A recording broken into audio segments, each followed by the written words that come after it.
university enya 50 years and a school no edin anniversary nti e dia firi nyina siwo di ana wonu maton sa fence o mema speech e honom na eho ana beto dwa se ni bodyguard bi ne nkofo do mo baaye no mu bi akwache abrantie bi a oye test con ni a oye student wonu mabro no fenfenam na enye no nko a ensense bebre bata ho migiri se de asem isi baaye NPP for a home press conference near their man for comment ya what you mukakra. Yeah.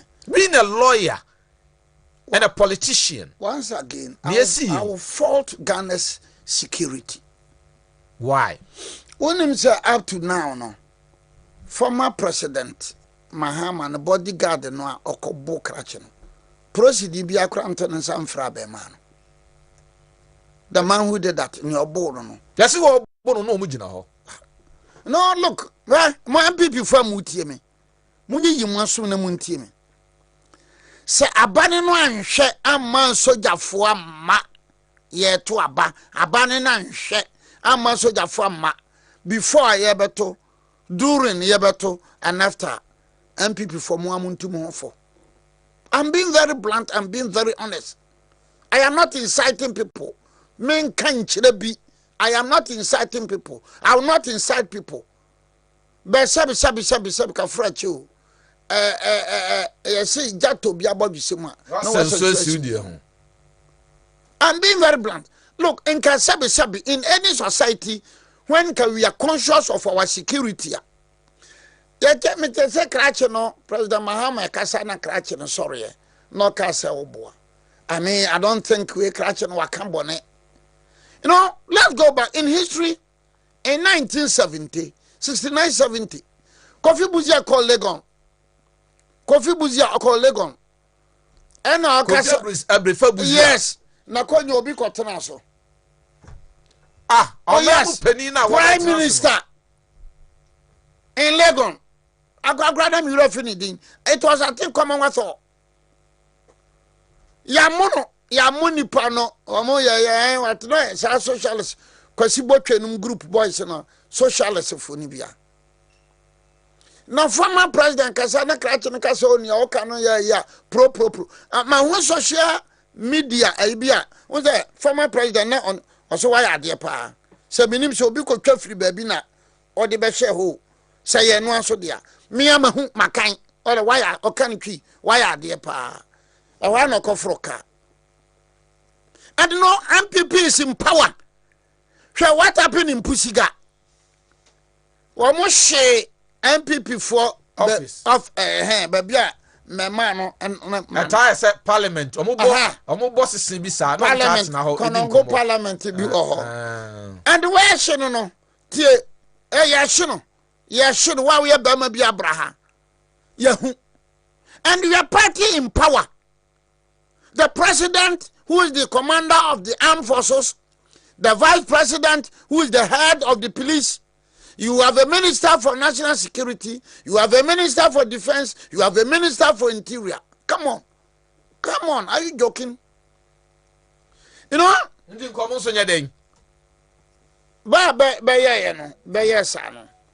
have enough information, say, yachbe, yadebako court, yarama, when you have some information, minyaye. So Biswanya, he should share with us. That person should share with us. Now no be better Amenfi West. Parliamentary aspirant no. San sablo kura the same NS Michiao. San no kura woni. Maba nyoka ene say. Samu mo mining site. Ne so bi ko se fake soldier atade na police atade. Oba nasa obowa listen to that too. Sa ne ne ye hwe no kura no eyetiatia I met him one-on-one. I say, oh, lawyer, nanya no kwampo. Me de to aso say, na se obowa wosu bolumpi. What is wrong about that? Now, obi bede who say we fake and now we or a real soldier. Now we a real soldier obobi.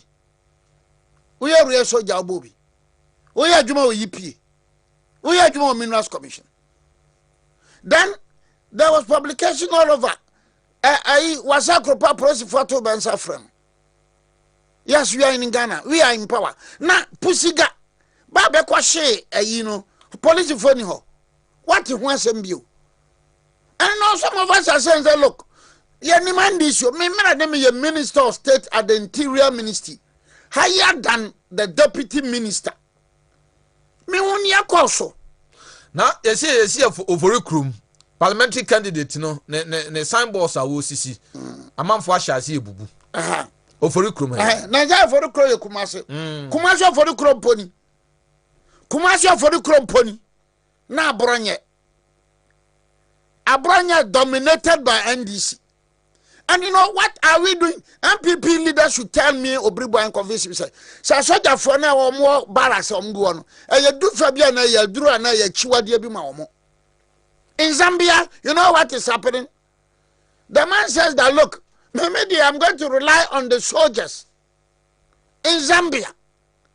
The president says he's going to rely on the soldiers in Zambia.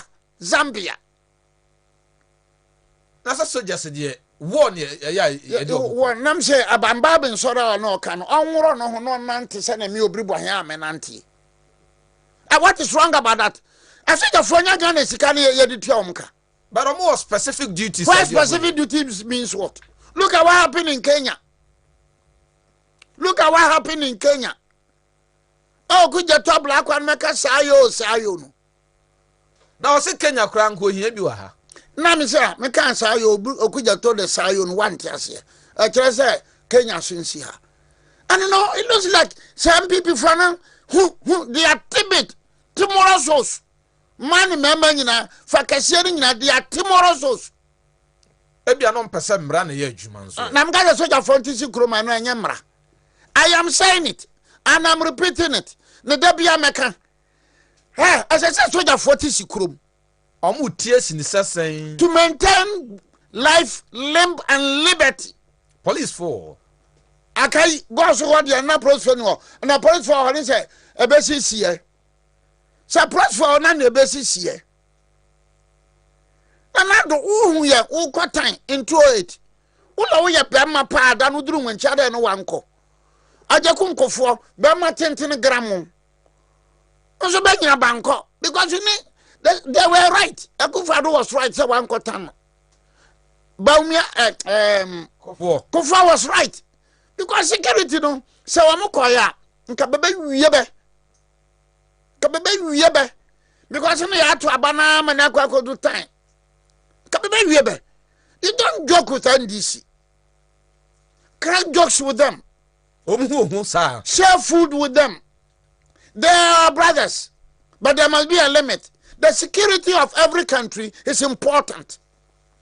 Money. This country, Kenya, Pano Boko, Kenya. I said your phone go home. I didn't think I want to say about them. And now, Prosper, Giddy say, I saw your phone be beef up security. Baji Bajumana. You are the president. You are the vice president. Vice president, what about flag bearer? President Obeko. Legacy. You shouldn't be Bonibia Messi or Wachi. Let the people know, say, look, me na me a commander, armed forces. I saw your phone here, the Ghana is carried to Siabeka. I said, your friends, they are ready and anxious to come. Now, what you are own, yes, Pussica. Oh, yes, Pussica. Yeah, chicken pony. A bra, a one should I know, Nebukum or Quadu. Never so Brokuma, a good shenning pony, and never Chikuma could do may, never so a bribra. The signs are the NDC. Don't underrate them. You maintain MPP and Mabemara, a soldier for no well dressed, armed ones. And this is when you are winning, MPP when you are winning. And you're gonna find an apartment yourself. Obidia person who free, Nana Juma, Ecoso, Madame for Safabuachi, Anita Hotel. Anita Hotel, Uncle Homer Safano, come and your son. Jofford, Accra, Agwana. kwawni no omra hosto sahenan ko ahe won kan no won kan manyasam ajare dankwa kwawni or private university in the United States of America or some private university of South Africa metallics on kan manyasam monya mangene say ya betra FM so na TV so na dabia chokrodo no dem kwane ya wo Ghana o ebinum prime manyasam opese na djuma obekoso minimum obi wo hono ma odasora no pa first thing so o hwe dollar eduru say euro eduru say the business you know so that be here protection obi a person da na wada you live in a country among CCTV cameras all over. Oh, abanya ye bi pa. Me say all over. So we need to be very particular about the security. Asoja phone go where there. And can MPP crowd and can yami obribo ahena ese me. MPP parliamentary aspirants. Munshia mun pass resolution. Write to the MPP leadership. MPP leadership in Accra. You should write to the president. Say, hey, Mr. President. Yes, as I said, a soldier for no ever support or push for. To me, Habarabeton to me, I'm a crowd of cotton. What I say, soldier for no, Omobe, how many actually ni pa? What got to Abanaba when it's a Yaban Wakoto? We be me aquabi, Cromphobie, no co yadie. Abano who's a quabisha a secret private security, we now quabisha black. Oh, we are boom. I got a process for. Umiashi and Kawojani. Please, you are in Africa. Security is very, very important. Don't underrate security. Wo betwaba, mfie nwotwe bia sesa. Adeba kweso. And this area taso, but the President Mahama neba, obi a wedi president ba. And who thinks that fair is foul and foul is fair? Samum. Yes, that is what he thinks. Dabia oni yisi atem. But when he was the president, you see the Roman Catholic bishops, but you good to power. So in English literature, you can fair is foul or foul is fair. William Shakespeare in Macbeth. Be better do or die. No. So just tell him say nyabotere. Aso ja fonatiti kurobiaso. Baby bia. Okay. Well, I'm just a soldier from Baba, soldier Tadiaku. A process from some more measure process Tadiak. Armed. Well armed. You need to protect the dignity and the security of the country, Ghana. Now, sir, Obi Bedi Bonnie Crano who say, soldier for the police for no more. Sign. Go. And I say, lawyer Nana Obri Boahin. No. Me, Brahma Bramach come. Mako bompa bako minko to join mako pe ba umiaba na me nyankopɔ no me fi abosom homachab e ba nyina ba ma me nya ba umia ne me de na ba na me na mfu nkramofo ya sob sei na some cast also you Romani na so osum abosom. Go and read a lot of Dr. Kwesi Sapon. No, the nobility of the African child.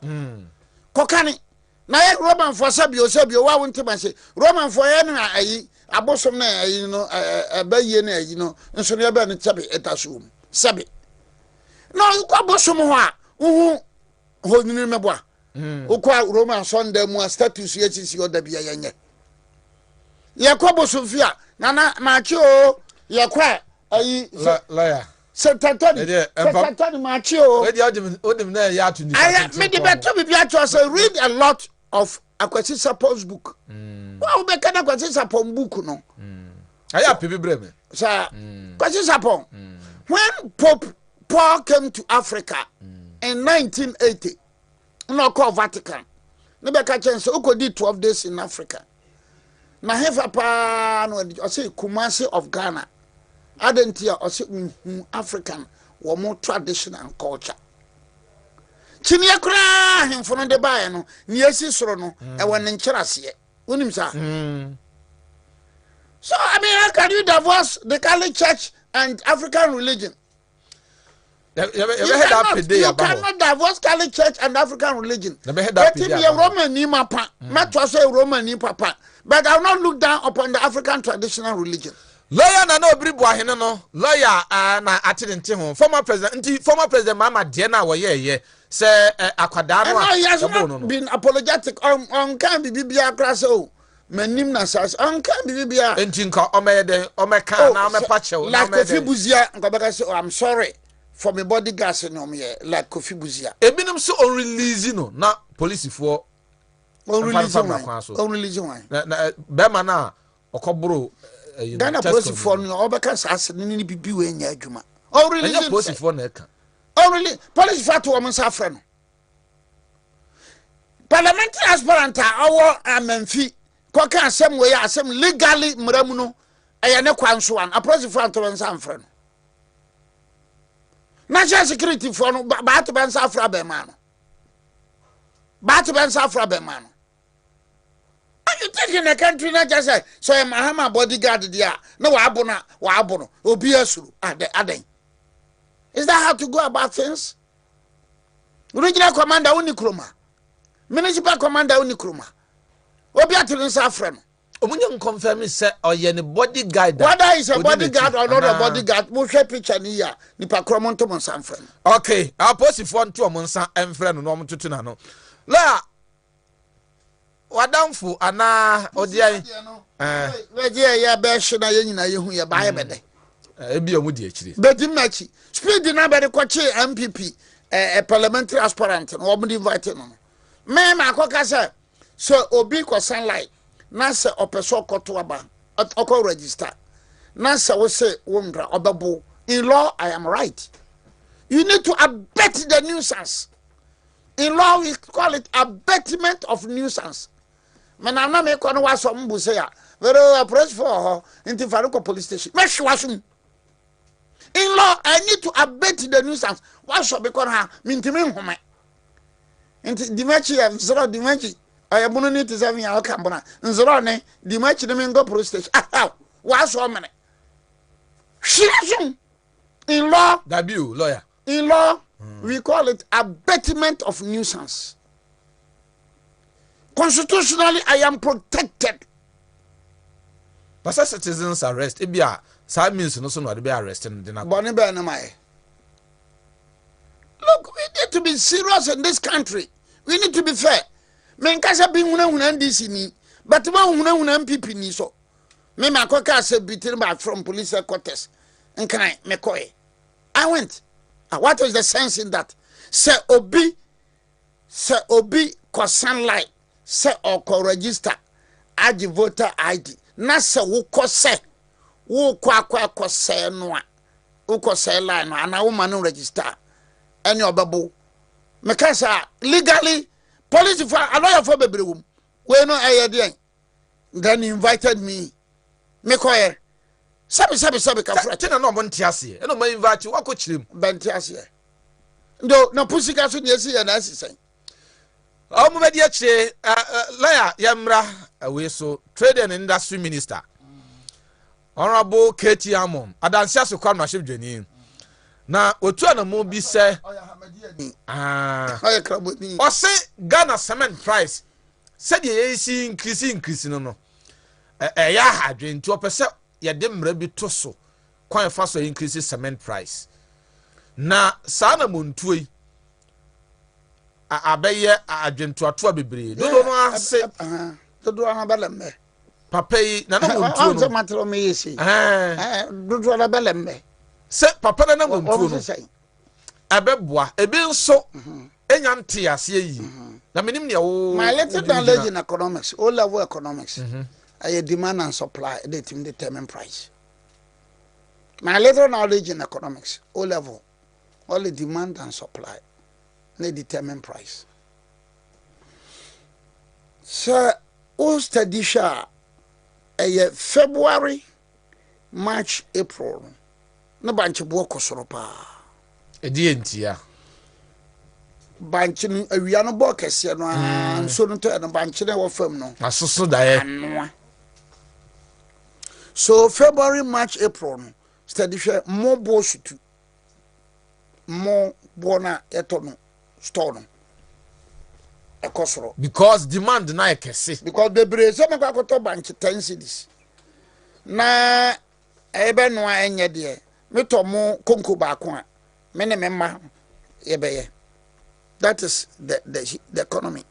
Now July June ya ye womu aye ko July ye be ko August no tomatoes no ko dwaso a na ba ko ye 5 cedis no ebe ba from adentia by now womo akoma dan womo wotu bodom womo mota no boase womo wo amfimfiri oba bi no womo brekum fetenta womo doma ahinkro okokofi badu krom ne aboabo no tomatoes no aba pa nti tomatoes bo ebe ba from next week opa kwa dujama dwom hokohwe nkuruma no gugu fam August September ko atebubu nkunuma bag wanhwa bede bebo. We are in June now. By mono we miensa 100 cedis. My ho busumi mienu. We 100 cedis wanhwa benya du. Aye demand and supply. People are building. Ko uko baby opesa manfo esisi dan pa kokura kesi nu. Na new site no Sa se ekura kesi na ko wasa na ko safi small scale my wasa safi denchira wasa safi denchira enya bono menka se ko bono bebe nsisi dan no mo sa why bebe nya sika no mo te se o mom ya small scale mine no. So you go to denchira, you go to wasa, you go to safi because of small scale mining no amanfo nya sika pa eti obi wo ha every single day 365 days no obeti beto cement. So obviously prices no be kosoro. Price control time na ye champon people shop any ade eno na keti ham on person de bay enye ye adentia no because you see ade chia no pa wo ma wo kra niam no cement for no wo kra niam infra buruchiru. Bosome baako na dollar was about 1,200 and now it's around 1,500. Dollar saying Dollar baako. That be No, but 150. 15 cedis. 15 cedis. Men check it here, but yeah, about better for them. Me madam for Atala. Atala ye kwuni. Okra iron ross. Atala e kra iron ross wa. Or consider dollar. Or ban or ton or be consider dollar. So you see, one, demand and supply. Two, stability of your currency. Stability of your currency. Let's go to the industry again. From 203 to 204, 1 whole year, ajekum ko 4 pencil, dollar and kosoro. 1 whole year, ajekum ko 4 pencil, 70 po and kosoro. 1 whole year, dollar and kosoro. 1 whole year, cement and kosoro. That's exactly. So prices of items, stability of your country, your currency, can be. But lawyer, young fast cement cry and send near Fabi before from the example, say bia entosi. Obeko Santiachim. Obeko bia tamalenia dear. Omudon tosi, ebia, obeko ye akoma dania de. No koton tosi adaka ebi 1,000 cedis 1,400 cedis obe be free abedun kan na dia koji 7,000 cedis. It's demand and supply. So should we allow this? How can you control that? These things. How can you control that? Can't it? But other countries and so maybe it depends upon their currency and how they go on with things. In Rwanda, in fact, the whole Africa, all started Namibia first route, Rwanda second, Morocco third. What you say? So in Rwanda, kwani ye. Inti so atinyadwa no wa komadan, ati tomatoes no wa komadan ya. Within the next 1.5 hours, no one can or export. The road network. the road network in Rwanda, in Namibia, Minka Morocco, the Osro. Road network, no, kama. So what you see? Entino, so okoto tomatoes, 1,700. No cotton 7,000. Demand and supply. Because on no ton 7,000. Now so busy on was them the ton media 5,000. Okay, so yeah, you told you 5,000. But I don't see any manage or mine. So one manage near maybe say ya. A man imagine some. And I don't when you are managing the currency also. Your mark so beyond ton at the Pebia. That is demand and supply. And you may jadra for so beyond fat the car and your price I will pay. I don't know crowd regulating now. What you say? Now say I'm Minister of Transport so by regulating. What you say? Okay, no, I be a sorry. No, should it be the government of Ghana that should determine prices for GPR to you? Now who? The man has abano buses. Yakwa brochire tram buses. President of the Republic of Ghana, Sabio Minka sent to you. I will make sure you run a lot of activities through these entrepreneurs. I am telling you. Run. Where you what in the metro? This Dr. Stephen Kojosaki, the UN ambassador. Exactly. So you have this man, then you have the Kojosaki, then we have the Dumasia and Kosohin. Trepe, nano pay, young Kobebia, or the Yanina me and Sampe Wim. Me and Sampe Wim. So you need to make good use of them. I say, you see, tax the High Commissioner, tax the ambassador to look for these people. And Africa, let me use the words of Peter Obi. I say African intellectuals, they are interested, they are not interested in entrepreneurs. They are interested in politicians. These words of Peter Obi, emudopa. These words of Peter Obi, emudopa. Because you see, this is a continent. Sabi, you, Mr. Ameka. Akwabi anema amekura no afufuo no a, no watwa bi asidi gya ho. Ne papa no gba konhoma. Bekwaya ni DC, MC, governor, deputy minister, we. Ade ba chen na nu nansa, fie bi obesisi pa ne abrose bi obesisi. Na moya continent is how can Africa develop? How can Africa develop? And Africa catch money I hear but do 3 days ago statistics number money here but do we are say Africa nkono Yemen nkwana ka money you do money here be kodo tinto do in the whole world nkono wa Africa Yemen nkwana wo Asia. So when African leaders they hear of these things, are they not worried? Are they not scared? Don't they consider that we've highly disappointed our people? We've highly disappointed our people, African intellectuals, some African politicians, are they? Now, Dr. Stephen Kojosaki, now know me who the picture be now.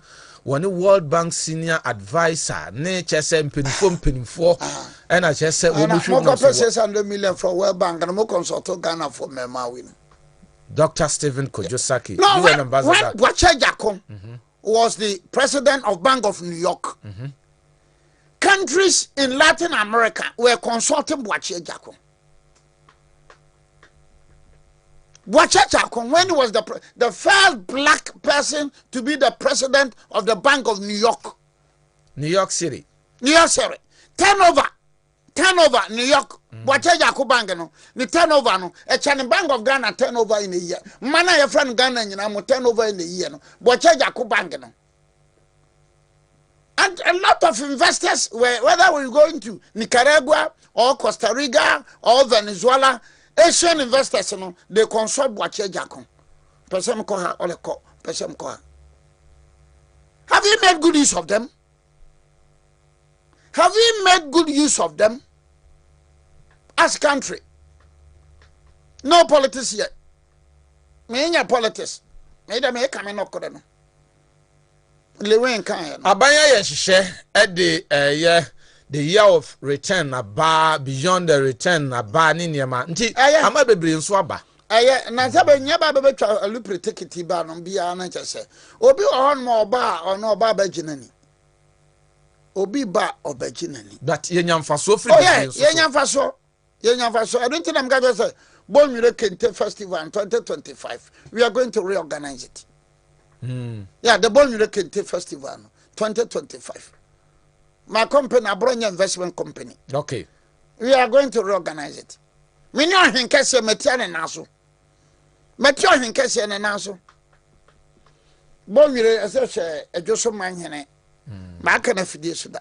Yenso ye wo event company kese a mo de ka ho you know, sometimes I sit down and look at Africa and you are scared. I'm highly scared. Pualugu tomato dam. Government has invested how many?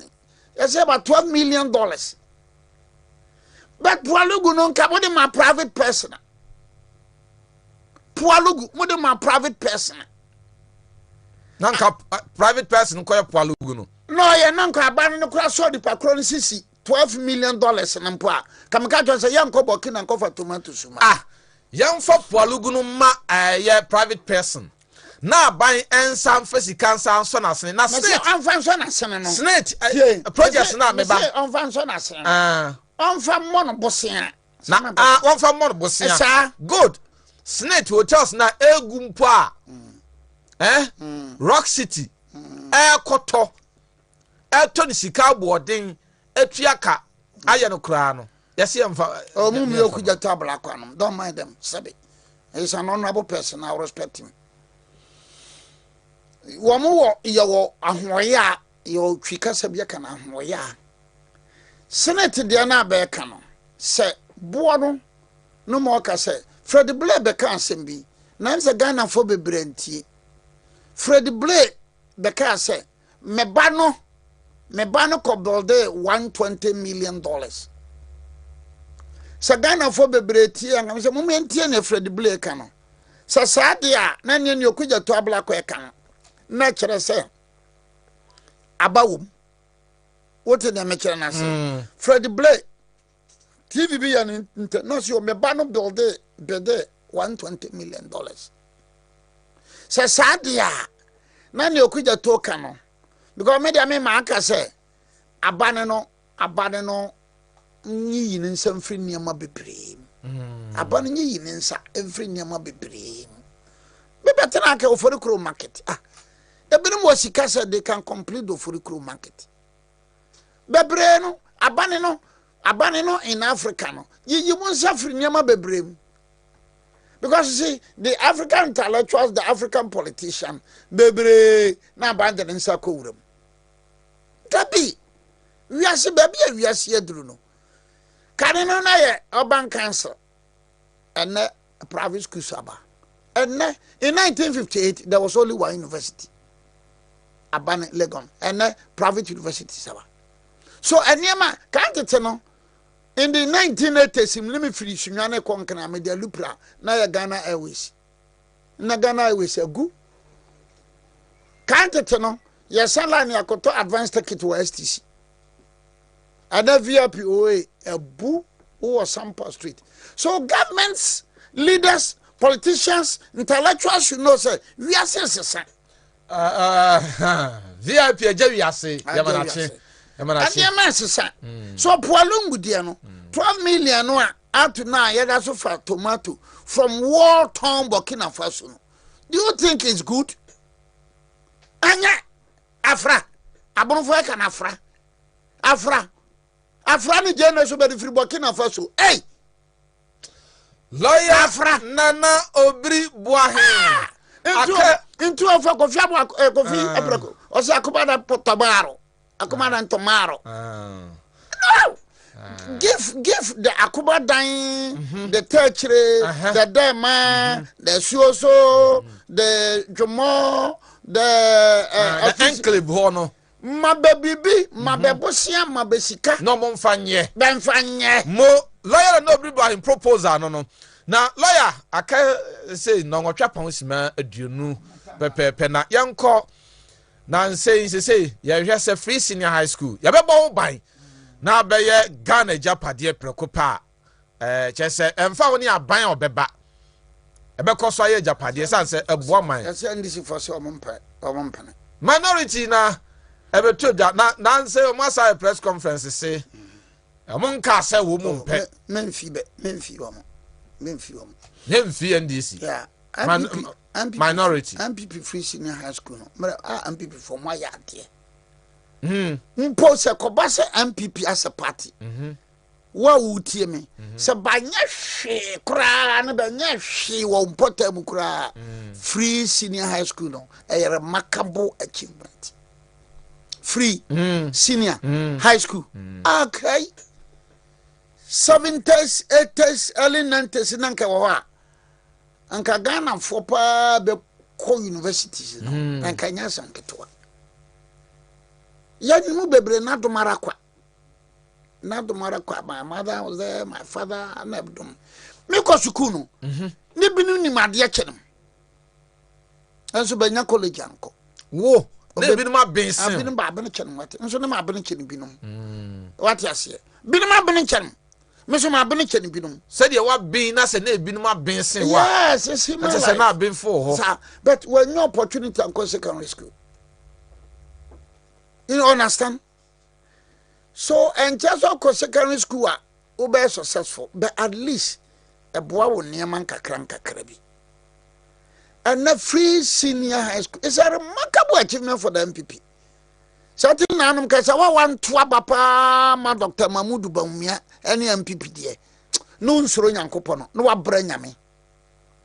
O se ne one twaba ama MPP no wa bra nyame. Into power team transfer with the achievements of the new patriotic party. Yes, be nipa so sinto bi wo baby. Train no my sinto. But okay kabano, they've done well. Oh, that train the crowd be aba. Nyina. I say me drew her. And people fire there. Freezing. And to Amoka say, or more de co cabinet, more de qua NDC for NDC am so that. NDC takes its route from PNDC. Nipa bebre ewu kenkane no bebre menkasa NDC fonti mun kenkane o menkasa PNDC fonti mun kenkane o mabinwa. But look, if you look at the track record of the NDC, the voting pattern of the NDC, baby bia obeko no nyina 10 regions ni nyina no regional capital no nyina no where a lot of people can read and write. NDC ni ahodene. But if you go to my village, abronye, NDC one more than it. Edi ene man basa. NDC, no, you see, it thrives on misinformation and disinformation. NDC thrives, NDC survives on misinformation and disinformation. Montoma MPP, ben president fuasem. Sa no kamo. Montoma MPP, ben president fuasem. The person cannot read between the lines or ajatu. And before ko Israel ni so oh monto man onye kremoni papa. No sora no na masondani. Misinformation and disinformation. Baby better aka kiro se kremo Christo. When you friend the Abrahamic faith. In theology, you're from the Abrahamic faith. Jesus, we are the first to be written in 65 AD. Mark. When you Mark, lady can first. And only Mark, Luke, John. Mark and actual first. But when you New Testament and the Matthew, the Bible. Mark was not a Jew. Mark was not a Jew. Matthew was a Jew.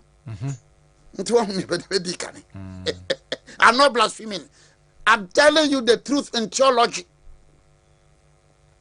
I'm telling you the truth in theology.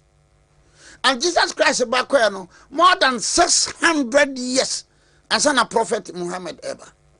I hate 600 years. You know? So wasn't this in a way oh Onokura oko asori denim. Oko asori denim. We on misinformation and disinformation. Answer, you call it the Abrahamic faith. Christopher Betima call Masarachi Akoya sorry, Masarachi for Betima Bo Christo Sundarim. They are all Abrahamic faith. Sir, Chief Imam Krakwa saw them. Eko Jim Paye. Oldin anniversary, no, Oko Roman for Sunday. Chief Imam, National Chief Imam. National Chief Imam. Sabio Kafrache. The whole saw them for Jim Paye. Wakwa Sunday. Now, well, abronye, so NDC tries of misinformation and disinformation. And therefore, NDC goes around, you know, NDC goes around knocking heads. Eti, say, yeah, crater, biama, bianco sukua. And come in the crowd, they say, senior high school free, free senior high school and compulsory. Decide your chamber anymore. Sana coming to Obri Boy Peno. Free senior high school, which is compulsory. What for Prophet Paul Kusia Piase say Oba Umiane Ba. Unya de Ba Umia Bay. Na Oba be drew ya, a be compulsory. And no crowd will be shobi. And no Casa crowd. Let's all say what the tertiary Bema. Persons with disability. Whether I make a money di matem there, but won't he? Mano, what dear mano, we are bebre, no, one shut down one cocolegia. The obon, our dear crampo, Sabe, Cafracho. I'm being realistic. Oh, yes. I am being realistic and honest. You know, I'm being realistic and honest. Free senior high school. So I'm people there, buy a dear pa. Now people are talking about Kwame Nkrumah. Kwame Nkrumah sika now the man not national. Seven franco school free no. Obuana nyagana sika. On the eve of independence, no kwasi broni tam sika no. Omutwa say no for not development than kafom. To amfa develop enough na peja te sesa for her. And Kwame Nkrumah the man Northern scholarship no.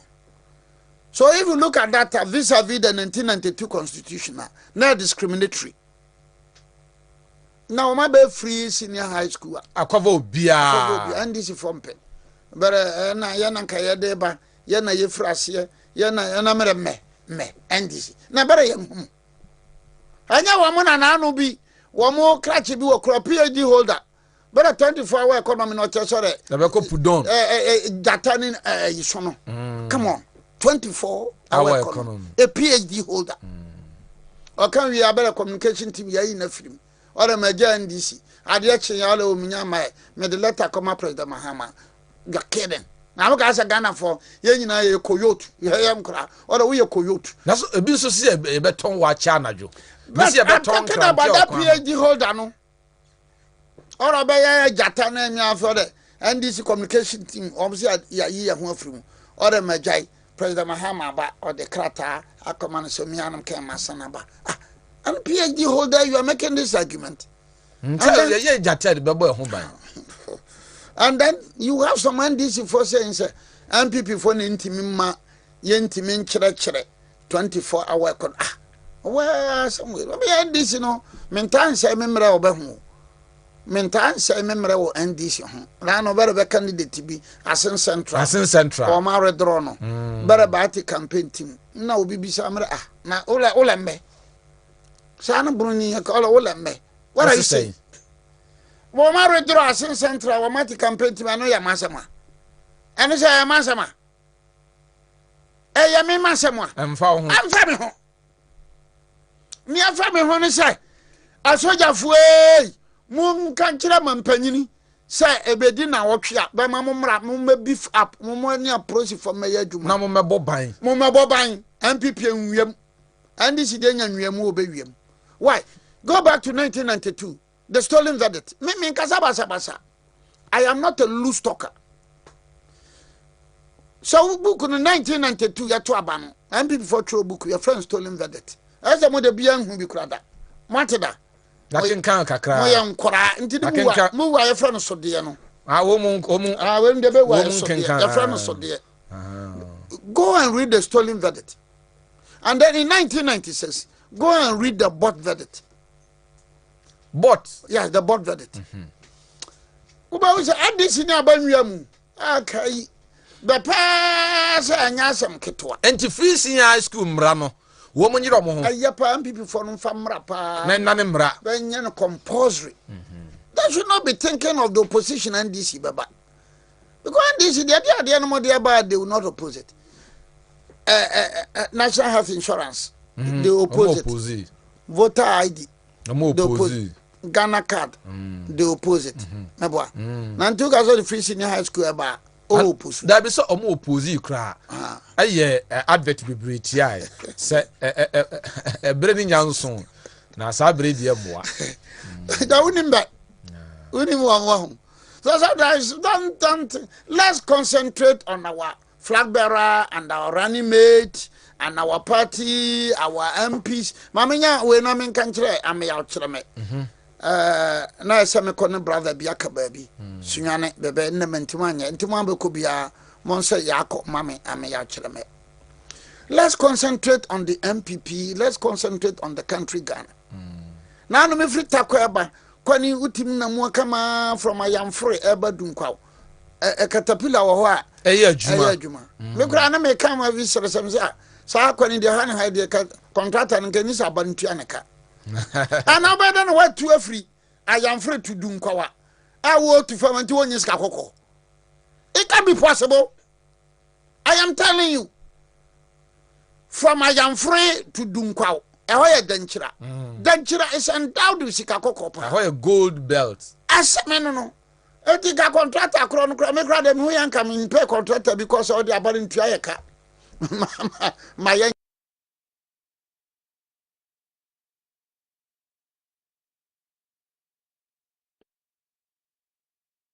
Hey, because the way I me pay me masem no, and the way I me so me pay me mama asem no.